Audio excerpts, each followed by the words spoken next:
just should make a brief statement about what occurred last night and we found out this morning, and there's still a lot more to find out, but I do want to just kind of lay out a few things here. Late last night, I became aware of the theft of data and confidential information relating to contributors and supporters, some of which apparently was subsequently published this morning. This is chilling. This is frightening. We live in a world where privacy is hard enough to maintain as it is, and what little is left we find is compromised. It is obviously an attack on this campaign, but beyond that, just in terms of the campaign and the effort, we're involved in a very expensive legal proceeding. Online fundraising is a very critical element of that, and clearly the theft of this information, the publication of this information, seriously undermines that. But it's more than just about my campaign and the ability to fund a legal effort or a campaign itself. We do so much online. Campaigns, politics today rely on online fundraising, and unfortunately, we find ourselves in a situation where I think the level of trust in the confidentiality of that data is seriously undermined. I think will have a very debilitating effect. Again, I'll repeat what I said. I find it to be frightening. I find it to be scary, obviously disappointing. But I am hopeful, if not confident, that law enforcement authorities who are involved will get to the bottom of it. I'll leave it at that. Thank you. Should your campaign have done more to I'm make not sure going to this is- respond further right now when we get more information. We'll have a chance to talk about it. Mr. Knock, who conducted the probe in January?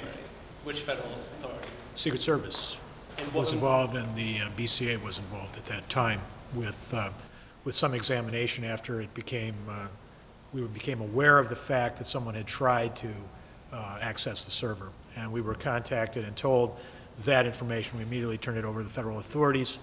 We were told at that time that there had been a number of calls or efforts to get into it, but that they were unsuccessful at that time. The Secret Service did a full forensic analysis and with the cooperation of the BCA informed us that there had not been a compromise of the data at that time. So they're obviously following up with an investigation to see what happened, how this information got out, and we are cooperating very closely right now with those agencies. So they didn't inform you that several media publications published articles that same day showing people accessing the database? The interesting thing is there might have been issues related to the availability or the ability to contact at least the site or the interface, but what we were concerned about was whether there was any downloads. And the information and the critical data that was provided, the Secret Service told us there was no information or data downloaded. Obviously, we responded immediately when we heard something at that time, and it was our understanding, based on what we thought was a very thorough forensic analysis, that there was no compromised data. Should the campaign have done more to make sure this couldn't have happened back in January and February? Well, we have what we felt and believe, a very sophisticated firewall system. Obviously, we're dealing potentially with some people that were very sophisticated in their efforts. We see what's happened now as a continuation of that effort. We don't believe that the efforts in January that were discussed, at least at this point, we don't believe that that was the compromise, that somehow, some way, this information got out, and we think that there's been an ongoing effort to do that. But again, it's early. We're relying on the federal agencies and the state agency to do the follow-up. We're told this is a very high priority investigation for them for obvious reasons. It's really an assault on the whole system. You said it's been ongoing, the attacks on the system? Oh, we're surmising that. I guess that's really a good question, because it's speculation on my part. We had thought that we had fended off an effort at that point. Clearly, more efforts have occurred, but we have still every reason to believe at this point that what was attempted in January was unsuccessful. How do you keep fundraising on track? Good question, and obviously a source of some concern for us. This is, we believe, the intention of this is to try to throw that off track. I understand from talking to the Senator and others that fundraising efforts have been very successful.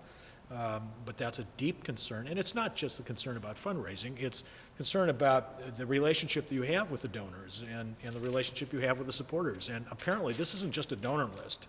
This is a broad list that includes supporters, people who have not contributed money, apparently, from what we can tell. So you have reason to believe that partisan opponents of the senator might be behind this? Who else?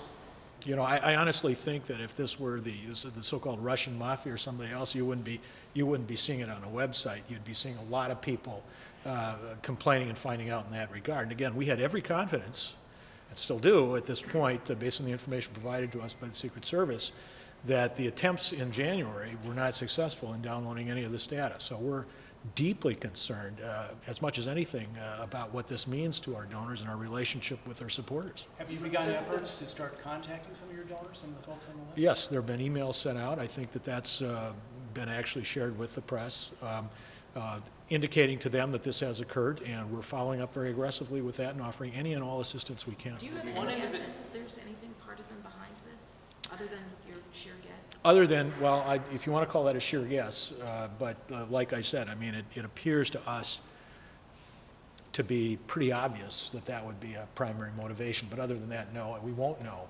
actually, until there's a full investigation. And we are deeply impressed with the level of sophistication that we've seen from the Secret Service. Last question. The Republican blog Residual Forces is indicating that his bank contacted him 2 weeks ago about this issue and decided to take the preemptive move of canceling his debit card and issuing him a new one because they had information on a security breach. Have you had contacts with them? I have not. I have no information to that effect at all. Our information came to us last night when we had donors calling that had been contacted. So no contacts with banks? None. Doing their own investigation? None. Okay. Given that this has been around for a day now, have any donors contacted you that their data has been abused or their No. accounts We've accessed? received no information like that at all. How many calls from donors I really don't know. It's probably dozens. Is this Thanks, change guys. fundraising now? Can people still donate online, or is anything? They can. Obviously, we are going to have to change and review the process. The system is secure. We've had that review already, but right now we You have took to down just the work donate on this. button on your site. It's no longer there. Not right now. Thanks, guys. But we'll Okay. have it up. Thank you.